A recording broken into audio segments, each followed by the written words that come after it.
In every battle, whether on a field, in a mind, or in a heart, victory belongs not to the strongest, but to the one who truly understands their weapon. You can give a sword to 100 men, but only the one who knows how he moves, how he thinks, and how he breathes will master it.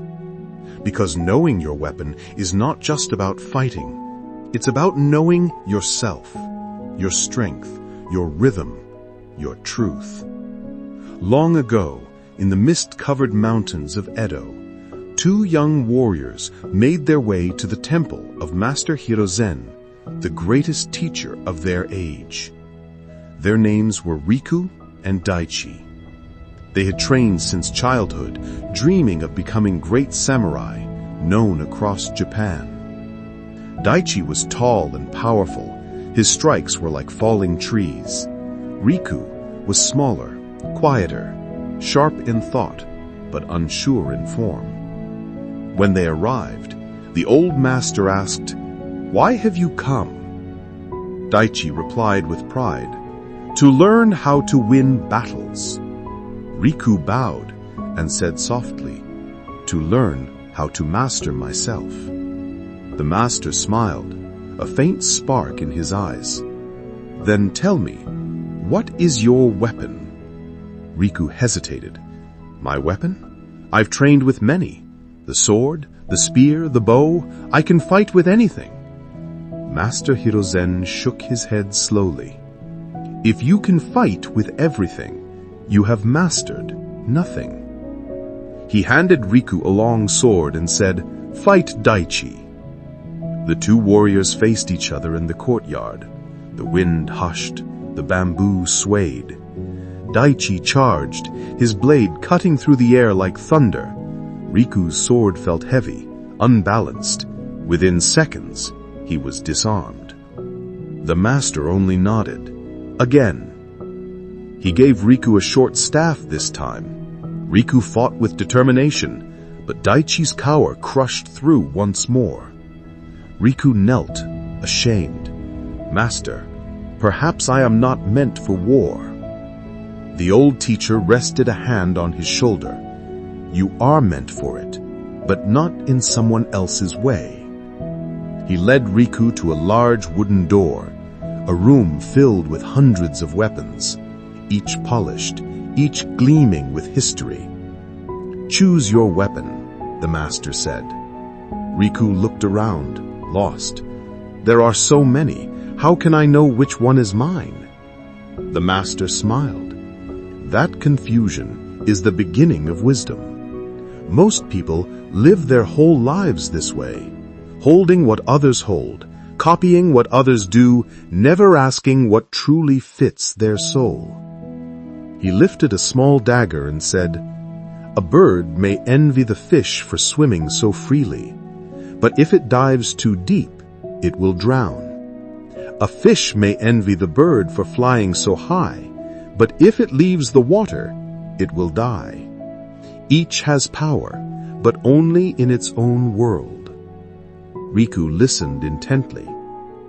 "Your weapon must match your nature, your body, your instinct, your rhythm. A heavy sword may suit strength. A light one may suit speed. The tree and the reed both stand tall, but one endures the snow, the other survives the storm. Each wins in its own way."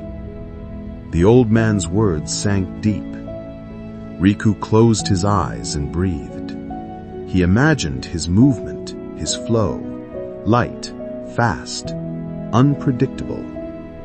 When he opened his eyes, his hand reached for a short, curved blade. It felt right, balanced, alive. Master Hirozen nodded. "Now, train until this blade becomes your heartbeat." Days turned to weeks. From dawn to dusk, Riku practiced. He failed, fell, bled, but kept rising. Each swing became smoother, each movement sharper. He no longer used the blade, he became it. When the next duel came, Daichi stood ready again, strong as ever. But Riku moved like the wind itself, swift, fluid, precise. Every strike Daichi made met only air. With one silent move, he disarmed him. The courtyard fell still. Master Hirozen smiled. Now you understand. It was never about the blade. It was about knowing your blade. He looked at the other students. In life, as in battle, people waste years fighting with someone else's weapon. They try to live someone else's dream, copy someone else's strength, walk someone else's path. But your true power appears only when you understand who you are, what fits your nature, and then master it. He pointed towards Riku. When you know your weapon, you stop fighting the world. You begin shaping it. From that day forward, Riku became known not as the strongest warrior, but the one who never swung twice, because his first strike always found its purpose. And so it is with life. You don't win by having what others have. You win by knowing what's yours. If your strength is patience, sharpen it. If your gift is empathy, master it. If you're good with people, speak, lead, connect. If you work best in silence, build, create, think. A sword is useless in the hands of a man who was born to paint, and a paintbrush is wasted in the hands of a man who was born to fight. Whatever your gift is, know it, polish it, master it to the level of God's precision. Because when you truly know your weapon, confidence stops being something you show. It becomes something that shines through you.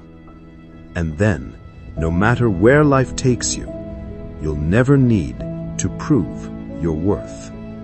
Your mastery will speak louder than your words.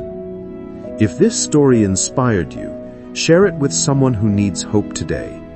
And don't forget to like, share, and subscribe to Aaron Motivational Tales, where every story brings wisdom, inspiration, and a chance to learn something new.